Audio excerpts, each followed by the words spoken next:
Bismillahirrahmanirrahim. Assalamualaikum warahmatullahi wabarakatuh.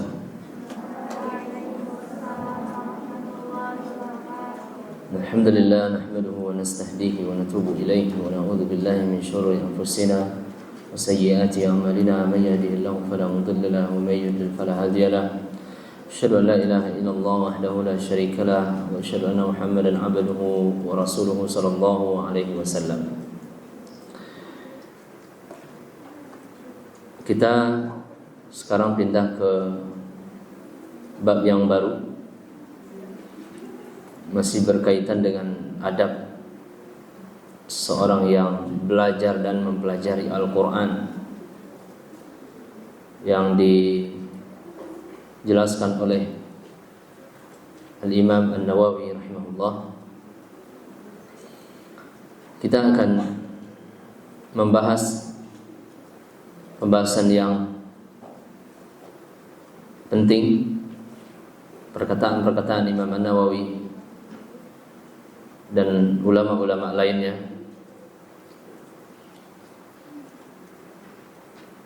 Beliau mengatakan rahimahullah, wal yahdhar kulla hadari man qasduhu at-takabbur bi kathratil mushtaghilina alaihi wal mukhtalifina ilaihi.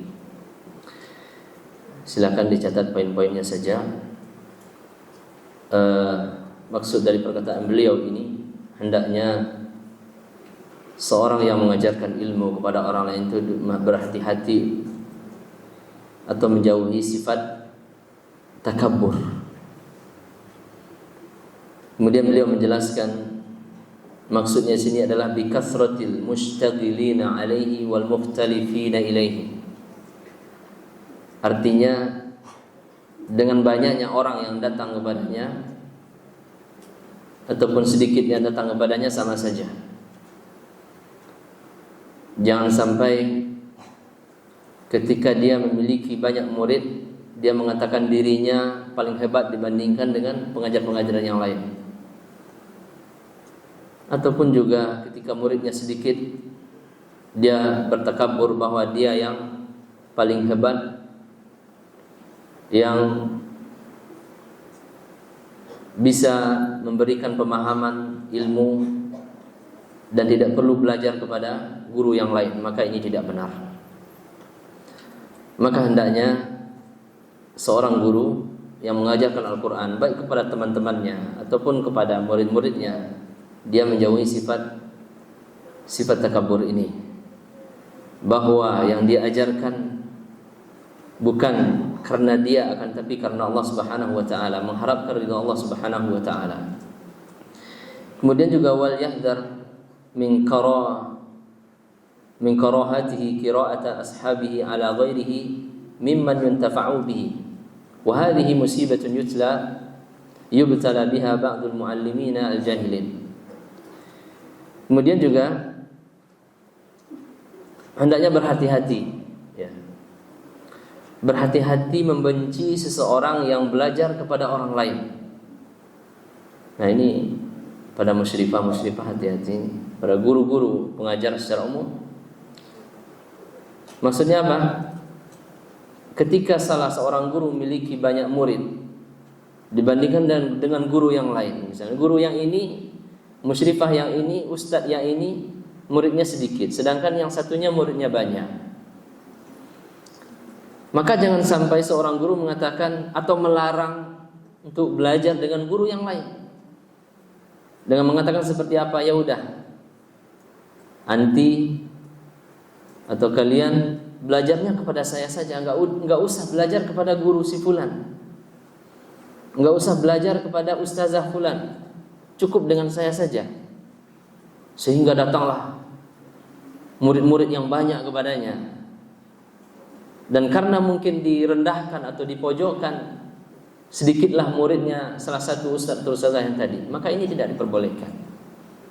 Ini namanya iri, atau termasuk juga dengan takabur, karena dia merasa lebih hebat dibandingkan dengan guru yang lain. Maka ini tidak benar. Tidak benar. Bukankah tugas kita mengajarkan ilmu kepada orang itu dan mengamalkannya, agar dia mengamalkannya kemudian belajar juga kepada orang lain, itu bukti ilmu kita diamalkan oleh dia. Nah, sebagian ustadz kan rebutan jamaah gitu ya. Nggak tahu kalau ustazah mungkin juga ada seperti itu. Mudah-mudahan tidak ada di sini. Rebutan jamaah, rebutan murid. Maka ada istilah ustazah favorit gitu atau ustadz favorit. Nah, ini tidak benar. Hati-hati. Ini cobaan, ini fitnah. Ini fitnah. Seharusnya bagaimana? Tugas kita mengajar, yang mengajar saja. Mengharapkan agar ilmu kita ditransfer kepadanya, kemudian dia melaksanakan ketaatan, kita mendapatkan pahala dari Allah. Udah itu aja. Mau sedikit, mau banyak, murid kita tidak ada bedanya. Yang penting pengamalan dari ilmu yang diajarkan. Nah, maka hati-hati. Jangan sekali-kali bangga dengan banyaknya murid. Nah, kadang ini menjadi fitnah, menjadi omongan gitu kan. Dan bahkan ini gurunya juga yang salah. Ustaz atau ustazahnya yang salah, dilarang belajar kepada ustazah itu. Tugas kita hanya mengajar dan berharap kepada Allah Subhanahu wa taala mendapatkan pahala dari itu, tidak lebih daripada itu. Maka beliau di sini mengatakan, wa hadhi musibatun. Ini termasuk musibah yang besar ini. Dan ini terjadi gitu kan. Kalau kita lihat di dunia dakwah seperti itu. Di dunia dakwah saja, dunia yang menyebarkan, mempelajari agama, ilmu, terjadi seperti itu. Apalagi di dalam ilmu-ilmu umum. Maka ini hati-hati kita. Kemudian wahiyya dilalatun bainatun min sahibiha ala su'i niyyati. Ini tadi yang kita katakan. Wa fasadi tawiyatihi bal hiya hujjatun qati'atun ala adami iradati bi ta'limi wajhillahil karim. Artinya apa? Dia sudah salah niat. Dia sudah salah niat. Kalau tujuannya ngajar untuk mendatangkan orang banyak, agar terkenal gitu ya. Sebagaimana kita katakan pekan lalu, agar dipuji. Oh, Masya Allah, Ustadz atau Ustazah Fulan itu banyak sekali yang belajar ke dia. Luar biasa, pengen dipuji gitu. Nah, ini tidak benar. Maka seorang Ustadz atau Ustazah dia harus menjaga tetap istiqomah dengan dirinya. Dengan niat awalnya. Niat awalnya apa? Untuk mengharapkan ridha Allah. Untuk memberikan, menyebarkan ketaatan kepada Allah, bukan menyebarkan yang tidak-tidak. Nah, ini bentuk kebodohan, kata Imam Nawawi, ini adalah bentuk kebodohan. Kemudian fa innahu law arada Allah taala bi ta'limihi lamma kariha dzalik. Kalau seandainya dia mengharapkan keridhaan Allah mengajar, memberikan ilmu kepada orang lain, maka dia tidak akan berniat seperti itu. Niatnya akan lurus. Kemudian bal qala li nafsi ana aradtu ta'ah bita'limihi wa qad hasalat wa huwa qasada bi qira'ati ala ghairi ziyarati ilmin fala atba alaihi. Artinya seharusnya seorang guru dia senang ketika anak muridnya banyak belajar kepada yang lain, berhasil, bahkan mungkin lebih pintar dari gurunya gitu kan. Karena juga sebagian guru menyembunyikan ilmunya. Maka ini tidak diperbolehkan. Maka seharusnya kita ikhlas, tulus, niat kita memberikan ilmu kita kepada orang lain. Dan sejatinya seharusnya ilmu kita bertambah. Baik itu bertambah secara pengetahuan atau bertambah secara kuantitasnya, baik kualitas maupun kuantitas. Nah, seharusnya seperti itu. Ketika kita mengajarkan ilmu kita kepada orang lain, atau mungkin ilmu kita jadi lebih kuat dan lebih kokoh, lebih tahan lama. Gitu kan. Kemudian nasihat yang lain juga disampaikan oleh ini terdapat di dalam Musnad Imam Ahmad. Kemudian Rasulullah SAW bersabda, ya hamalatal ilmi i'malu bihi. Nah, ini bagi orang yang belajar. Bagi yang belajar, yang membawa ilmu, siang dan malam belajar, i'malu bihi. Amalkanlah ilmu yang dipelajari. Fa innama alimu man amila bima alima. Sungguhnya orang yang dikatakan sebagai seorang yang alim itu adalah mereka yang mengamalkan ilmunya. Kapan dikatakan seorang itu alim? Ketika dia belajar, kemudian dia mengamalkan ilmunya. Tidak cukup dengan belajar, tapi tidak mengamalkan ilmu yang dipelajari. Mungkin walaupun tidak semuanya kita bisa mengamalkan, tapi kita berusaha sedikit demi sedikit. Berusaha untuk mengamalkan, walaupun tidak banyak